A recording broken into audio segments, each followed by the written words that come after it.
तने बता दे सोना हाउ केकरा घर के। अरे भरत नहीं खे पेट तनी देखे दजी भर के।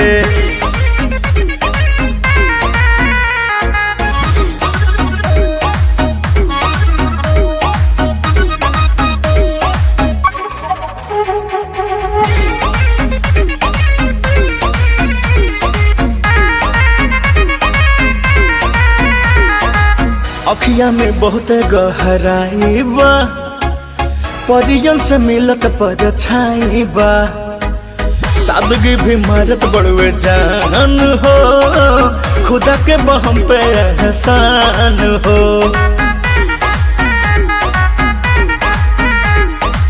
साझे सवेरे तू दूधे से लागे नहाते होइबू।